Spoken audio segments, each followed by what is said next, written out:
AB channel, আগামীর বাংলাদেশ। বাগেরহাটের মোল্লাহাটে উপজেলা বিএনপির দুই গ্রুপের সংঘর্ষের ঘটনা ঘটেছে। রবিবার ১ ডিসেম্বর বিকাল ৪:৩০টায় উপজেলার রাজপাট সারুলিয়া আকবরিয়া দাখিল মাদ্রাসা মাঠে গাওলা ইউনিয়ন বিএনপির কর্মী সমাবেশে এ ঘটনা ঘটে। এ সময় উভয় পক্ষের অন্তত ২৬ জন নেতা কর্মী আহত হওয়ার খবর পাওয়া গেছে। পুলিশ ও উপজেলা নির্বাহী কর্মকর্তা ঘটনাস্থলে গিয়ে পরিবেশ নিয়ন্ত্রণে আনতে সক্ষম হন। সংঘর্ষের বিষয়ে জানতে চাইলে উপজেলা বিএনপির ভারপ্রাপ্ত আহ্বায়ক শিকদার জামাল উদ্দিন জানান, আজকে ৫ নম্বর গাওলা ইউনিয়নের কর্মী সভা ও আলোচনা সভা ছিল কর্মীদের নিয়ে। আমার সভাপতিত্বে মিটিংয়ের কার্যক্রম পবিত্র কোরআন তেলাওয়াতের মাধ্যমে শুরু হয়।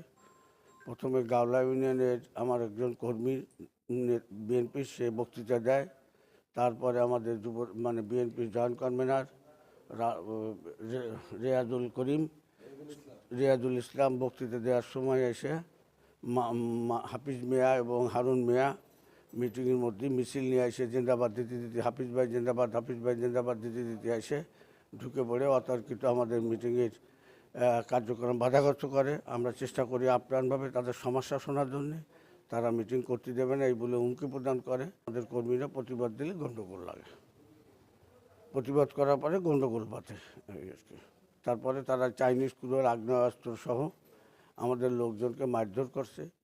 ৮-১০টা খুবই জখমি অবস্থা আছে, মুমূর্ষ রোগী, তারা খুলনা ২৫০ বেডের চিকিৎসা হচ্ছে। একজনের কবজি নাই, ওই তো একজনের কবজি নাই, আর প্রক্রিয়াটা সরজন ট্রিটমেন্ট হচ্ছে। ইভেন সে খুলনায় গেছে, আর একজনের মাথার চাড়া ভেঙে গেছে হাতির বাড়িতে, আর একজনের আন্দার কবে হাতের কবজি চলে গেছে, এবং আরও জখম আছে। ৩৫-৪০ জন লোক জখম হয়েছে আমাদের, তারা বিভিন্ন হসপিটালে চিকিৎসা হচ্ছে। এবং উনি আমাদের এই নির্ধারিত কর্মসূচির ভিতরে, দলীয় কর্মকাণ্ডের ভিতরে যাই অনাকাঙ্ক্ষিতভাবে উনি যাই উপস্থিত হইয়া এই গ্যাঞ্জামটা বাঁধাইছেন। এবং আমি সেখানে সভাপতি ছিলাম, আমার কেন্দ্রীয় নেতৃবৃন্দ, আরও নেতৃবৃন্দ, ওই ইউনিয়নের নেতৃবৃন্দ, বিভিন্ন ইউনিয়নের নেতৃবৃন্দ ছিল, তাদের পরে অতর্কিত আক্রমণ। এ বিষয়ে উপজেলা বিএনপির সাবেক আহ্বায়ক শেখ হাফিজুর রহমান বলেন, আমার জনপ্রিয়তায় ঈর্ষান্বিত হয়ে বিরোধী পক্ষ নানা চক্রান্ত করে যাচ্ছে। ৫ আগস্টের পর ষড়যন্ত্র করে অগঠনতান্ত্রিক এবং অসাংবিধানিকভাবে আমাকে দল থেকে অব্যাহতি দেওয়া হয়। শুধু এতেই তারা ক্ষান্ত হয়নি, আমার রাজনৈতিক ভাবমূর্তি ক্ষুণ্ণ করার চেষ্টায় ব্যর্থ হয়ে আমাকে হত্যার পরিকল্পনা করা হয়েছে। ৫ই আগস্টের পরে এই যে আজকে যারা আমাকে হত্যার উদ্দেশ্যে এখানে ইট পাটকেল এবং দেশীয় অস্ত্র সহকারে আমাকে আক্রমণ করেছে, আমি ওখানে গেছি, আমার সঙ্গে প্রচুর লোক ছিল, যেটা মাঠে ধরে না। তারপরে যাওয়ার পরে আমি যেহেতু দীর্ঘ ১৬ বছর এই দলের সকল নেতা কর্মীকে নিয়ে এখানে এই দুঃসময় এখানে ক্ষমতাধর এমপি শেখ হেলাল উদ্দিন তার এখানে থেকে এই সকল নেতাকর্মীদের নিয়ে মামলা হামলার শিকার হয়ে তারপরে কিন্তু আমি এলাকা ছাড়িনি, এভাবে থাকছি। যে কারণে আমাকে জনগণ ভালোবাসবে। এই ভারপ্রাপ্ত আহ্বায়ক সাহেব, ইনি একজন ভারপ্রাপ্ত আহ্বায়ক, ইনি ৫ই আগস্টের পরের বিএনপি। ইনি আগে এক সময় বিএনপি করতেন, গত ২০ বছরের বেশি এনার কোনো বিএনপিতে একটা ছবি দেখাতে পারবে না। আবার শেখ হেলাল উদ্দিনের সঙ্গে অনেক ছবির প্রমাণ আছে, যেগুলো আমাদের কাছে না, কেন্দ্র থেকে শুরু করে বহু জায়গায় আছে, বহু লোকের কাছে আছে। তার কথা হচ্ছে যে সে যেহেতু ভারপ্রাপ্ত আহ্বায়ক তাকে করেছে, একক স্বাক্ষরে বাগেরহাট জেলা বিএনপির আহ্বায়ক এটিএম আকরাম হোসেন তালিম সাহেব, যেটা অসাংগঠনিক, অগঠনতান্ত্রিক, অসাংবিধানিক এক স্বাক্ষর। তো উনি এখন মনে হচ্ছে যেন মোল্লাহাট বিএনপি না, গোটা বাংলাদেশের বিএনপিটাই উনি স্বাধীন করে, বাংলাদেশটাকে স্বাধীন করে উনিই বোধহয় সব কিছু করেছেন। তো ওনার ব্যবহারটা অত্যন্ত খারাপ, মুখ অত্যন্ত খারাপ।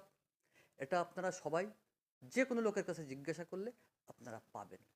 তো আজকে আমি ওখানে যখন গেছি, আমার স্লোগানের পরে সাবেক সাধারণ সম্পাদক বর্তমান বিএনপির সিনিয়র যুগ্ম আহ্বায়ক শেখ শাহেদ আলী সকলকে নিষেধ করছে। নিষেধ করার পরে কয়েকবার নিষেধ করার পরেই আমি যতই অসুস্থ, আমি সামনের চেয়ারে বসা ছিলাম, আমি উঠে শাহেদ আলী সাহেবের কাছ থেকে আমি মাইক্রোফোনটা নেওয়ার জন্য চেষ্টা করছি, কিন্তু উনিও আমাকে দেখছে কিনা জানি না। আমি মাইক্রোফোনটা না পেয়ে একটা হ্যান্ড মাইক নিয়ে আমাকে 2-3 জনে উঁচু করে টেবিল উপর উঠাই দিছে।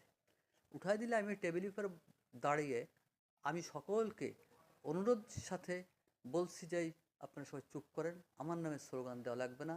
যেহেতু এখানে আরও সিনিয়র নেতারা আছেন, শেখ মুজিবুর রহমান সাহেব আছেন, অ্যাডভোকেট ওয়াহিদুজ্জামান দীপু সাহেব আছেন, ইঞ্জিনিয়ার মাসুদ্দিন আছেন, এনারা 3 জনই বিএনপির মোল্লাহাট, ফকিরহাট, চিতলমারি, বাগেরহাট 1 আসনের সংসদ প্রার্থী এবং একজন সংসদ সদস্য মুজিবুর রহমান সাহেব। ইতিমধ্যে ওনারা সকলেই পিছন দিয়ে দাঁড় পর্দা, কাপড়ের পর্দা দিয়ে ব্যারিকেড দেওয়া ছিল, শুধু দেখলাম যে পর্দাগুলো ছিঁড়ে খুলে ওনারা বেরিয়ে গেলেন। এর ভিতরে পিছন দিয়ে ইট, তখন আমাকে সকলে নিয়ে মাথার উপরে চেয়ার টেয়ার ধরে নিয়ে আসতে চেষ্টা করছে, কিন্তু 2 তলা 3 তলা মাদ্রাসা, 2 তলায় 3 তলায় আধা ভাঙ্গা ইট, যার পরিমাণ অনেক, উপর থেকে মারতেছে। তবে এটা আমি নিঃসন্দেহে বলতে পারি যেটা আমাকে হত্যার উদ্দেশ্যে আমার মাথার উপরে এই ইটগুলো ছোড়া হয়েছে। তো আমি এটাকে তীব্র নিন্দা জানাই এবং প্রতিবাদ জানাই, এবং 3 জন সংসদ সদস্য প্রার্থী, একজন সংসদ সদস্য তার ভিতরে থাকা সত্ত্বে যে ঘটনাটা ঘটিয়েছে এটা খুব এ বিষয়ে মোল্লাহাট থানার অফিসার ইনচার্জ মোহাম্মদ শফিকুল ইসলাম জানান, গতকাল গাওলা ইউনিয়নের মাদ্রাসা ঘাটে বিএনপির 2 গ্রুপ কর্মী সমাবেশকে কেন্দ্র করে 2 গ্রুপের ভিতরে উত্তেজনার এক পর্যায়ে হাতাহাতি, পাটকেল নিক্ষেপ হয় এবং এতে 2 গ্রুপেরই বেশ কয়েকজন আহত হয়। আমরা পুলিশ শুরু থেকেই ঘটনাস্থলে ছিলাম এবং সংঘর্ষের ঘটনার সাথে সাথেই আমরা অ্যাকশানে যাই এবং তাদেরকে বিধি মোতাবেক ছত্রভঙ্গ করি এবং সাথে সাথেই পরিস্থিতি আমাদের নিয়ন্ত্রণে আছে এবং বর্তমান রাজনৈতিক পরিস্থিতিও স্বাভাবিক আছে, আইন শৃঙ্খলা পরিস্থিতিও স্বাভাবিক আছে।